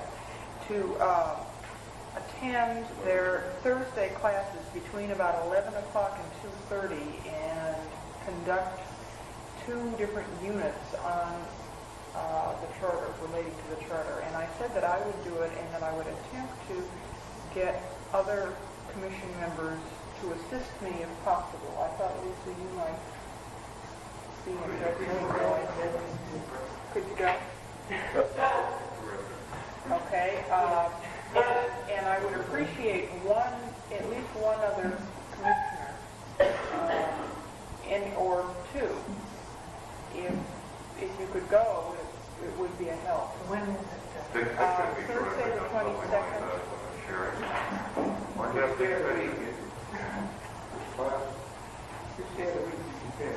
Thursday the 22nd, from 11 to 2:30. It involves 2 different classes, and I would go over with you the basic outline of what I talked about. Sherry, I can't come in right now. Lisa, can you definitely do it? Yeah. Good. Is there anything else to, state meetings? Just a quick report, we met with this group for Better Education, and they have an interest in the charter, and I will be giving you a copy of something they're considering relating to education, which it's not precluded by the charter. And I think, will be a positive group working with them. This is the May Royce Hall, and numbers of spoken. They're really looking toward almost a mini advisory school boards, but it's something I think that could function. And they're very interested in what the charter does, and seen at least this before from their board of directors, felt that possibly if we eliminate one level of competing government, that there could be more time to pay attention to the school problems. And so it might be a positive. We do plan Go ahead. We do plan a regular commission meeting again next Thursday night. Just because it's not on the little calendar that I handed out did not mean to indicate that there was not a regular Thursday night meeting. You mean this calendar? There was this little thing that I handed out that everyone noticed the lack of the regular 15th and 22nd meetings being put on that calendar. It's not in tonight's packet. This is the previous one. Is there something we want to definitely discuss next week? Next Thursday, I'm sure there will be things to discuss. If not, we can notify you of a cancellation. But do plan on it. Is that, then you have a meeting Tuesday with the Assembly the 3rd? And if it looks like we have nothing to do, we'll be among the first to let you know. Mr. Chairman, we haven't taken care of when we're going to have those meetings with all that list of people that she gave. I thought that I would try and set them up for not this coming week, but the week after and the week following. The week after is when they go into hearings. Mr. Chairman, I think it's very important to note that the people we're meeting with are very limited. It's just so few. We're requesting input from all of those people we're sending out. And, I hope advising them of when our regular meeting is and, asking for written comments, but that we only meant to meet with the finance people, Mr. Whiteford, et al., Mr. Trump. How about the matter of the budget? And our presentation of the agenda? Well, yes, we were going to discuss that later on in the agenda. And that's to that point now. Mr. budget committee be reactivated to review the proposed budget to September and update it to include a proposal through the entire fiscal year, broken down into two separate proposals of a short proposal through September and a long proposal should the charter fail to cover the entire fiscal year. That was Mr. Fisher, Mr. Shai. I don't know who the budget. Fisher, Mr. Sheffield. Fisher and Shai. Yeah, okay. Second. Mayor, let's put the final names of the motion. Okay. Is there a second to the motion? Second. Is there discussion of the motion? Mr. Chairman, Yeah, Mayor. that information ought to be to the assembly by Monday night, unfortunately, so you gotta get on your feet. Well, we've been doing some back of that, Mr. Chairman. Yes. My understanding is that this commission took action on a budget from June through September. And you have the budget, and that's all finished. Now, do we want another budget from September on? Is that what we're saying? That's what we just said. If the charter fails, Be some revision in there. I think, Dick, what they're saying is they want to recast that budget that you originally had, take another look and see if it's still applicable, what changes have to be. Sherry, why do that if it doesn't affect the overall, you're saying that then there would be supplemental expenses? Is that what you mean? With the tree? Yeah, and Mr. Chairman, just from the talking in the last 2 days, it appears that there were some areas that were overlooked in the proposed budget, which, for instance, rental of office equipment, the typewriter and the Xerox are not covered. Mr. Chairman, yeah, the fact of the matter is that we have a budget now, if it's not an accurate budget, or it should be updated. And I can do that. Yeah, I think that Evie should do that, and then we should make appropriation changes as we did tonight within that budget. But the budget, in fact, has been approved by us, and in fact has been approved by the Assembly. Now, see any reason why we should... That's what I don't understand. Has It was only the approved budget out for June June 30th. through September one been approved? No, it's No, okay, I September, Dick? Yeah, it was presented, in fact, presented... Okay, Dick, up to September, I stand corrected. Okay, I literally didn't know what I don't believe it has. Well, Marion did disagree on that. Well, can we check that, Eddie? My understanding was no waiver, it was out beyond June 30. Okay, can we hold that motion advance then until Eddie gets back to us? Well, But Sherry's going to But say... Sherry's saying that it should go beyond. Monday, you got a deadline. Well, but let me ask this, Sherry. Have you thought as to whether it's just good posture to go in and say, All you're telling the assembly they to put fail, something, so all you're telling the assembly to do is put something in their contingency. I didn't propose to break it down into accounts. You don't put it out for account. A lump sum, a contingency lump sum, should the charter fail in August. What is our status for August through the following July? Will we have to go and beg the Assembly to give us additional funds? And would it not be kinder to the Assembly to indicate to them at this point that possibility, remote though it may be? Mr. Chairman, I think the Assembly would appreciate having that in contingency because they're really put in a difficult position later on. I don't think that would hurt us. They need to have some idea as to how much should be put in contingency Nothing for the forewarning them. problem. Nothing Should forewarning them. develop your figure in mind. I don't, Mr. Chairman. That's why I thought that it was appropriate that the Budget Committee meet with Evie to review, since she has a working knowledge of what our ongoing expenses will be for the June to September period.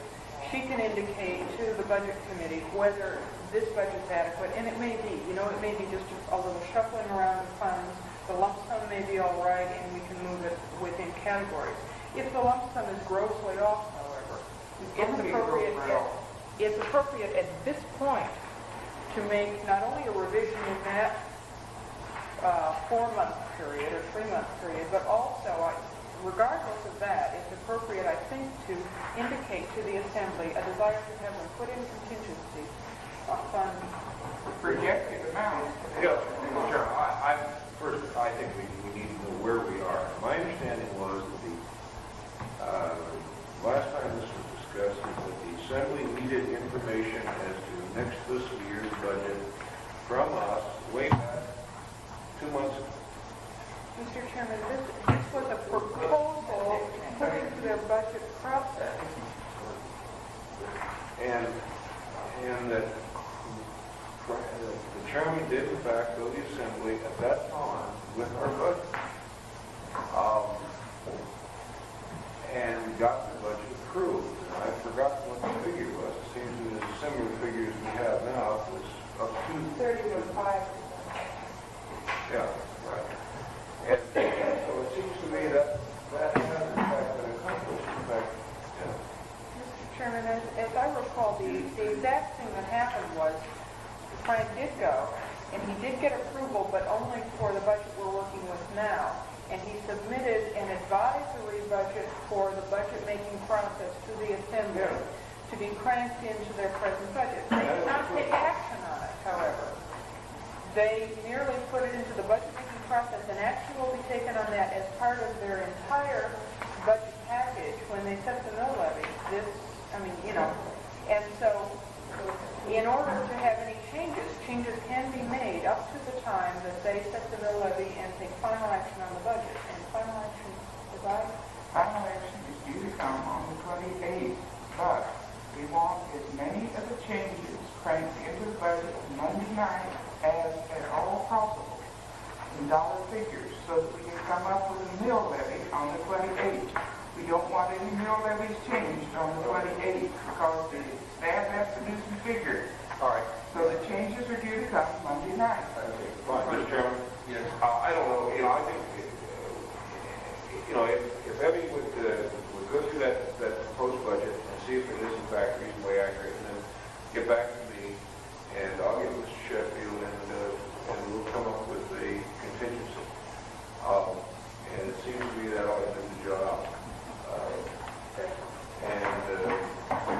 right, then, so without objection, Sherry's motion approved, and you and Bill will, on that basis, work with Evie and try to crank in a figure. In fact, I will. I guess Bill's gone for a while. No. He's back. Is he back? He's back. Okay. All right. Does that complete our business? Mr. Chairman, just for clarification, they will then submit that to the Assembly on Monday night. Well, it will- Some that. I understood to be submitted in writing before Monday, can it? It doesn't require a It person. has to. It has to be in our hands Monday night before. Well, Mr. Chairman, I would request that we find out definitely what happened. I was in the morning, I'm going to go. I would like to recommend just one item on the schedule, Mr. Chairman. If we're at that point in the agenda.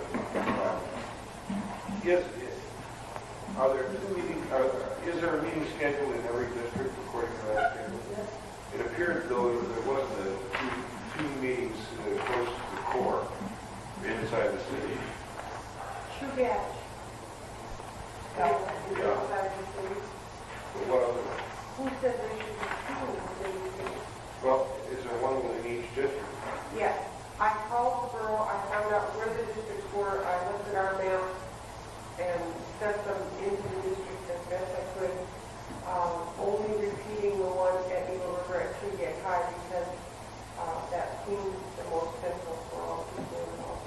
Okay, as long as we're in each of the four elections. It doesn't appear as though there were two meetings close to the portion of Chester Valley takes in the other city districts because it's out by the town there. But it's more, also more central than east according to the way the districts were rated. Okay. Does any other Chairman comment? There was, just earlier, and I thought down here, scheduling a meeting, you were talking about a meeting. Oh, you're talking about the meeting we're talking about here? Okay, fine. By the way, the Hillcrest one was originally set for May 29th and then rechanged to do 25th, and the reason for that is that May 29th, the Willowcrest people are getting together to talk about community council. And it seemed a good way to pull in what they had already discussed into what we were. Okay, we'll have a motion then to adjourn until Thursday. Well, Tuesday night, is that at 8? No, Mr. Chairman, I'd like to tell you again, Commissioners. if you're going to meet with the assembly, it's going to be ahead of 7:30. It will have to be ahead of 7:30. And they want to know how much ahead of 7:30 you wish to meet, because they're having to change the time with you on Tuesday. I got shut off before I got that understood. Well, 7:30. It's going to have to be, well, they were talking about 6 o'clock. 6 o'clock. If you want an hour and a half. If you want a half an hour, they'll give you a half an hour. If you want an hour, they'll give you an hour. But they want it before the 7:30 meeting, which is going to be for the rent hearing. 6 o'clock would be fine. Think we need all that time? I told them I thought a half an hour would be enough, but I don't know what you want. You need, how many people should 6:30 be would there? be fine. I would like to have the full commission. It is a full assembly meeting, Fred. Why? It's a regular 6:30 then, huh? meeting. 6:30? That sounds good to me. I don't know if I can make it at 6:30. I think it would be a very poor show, Fred, not to have. Yeah, I got another problem. You just have to see. Let's talk. Who knows? Are we off the record? Sorry about that.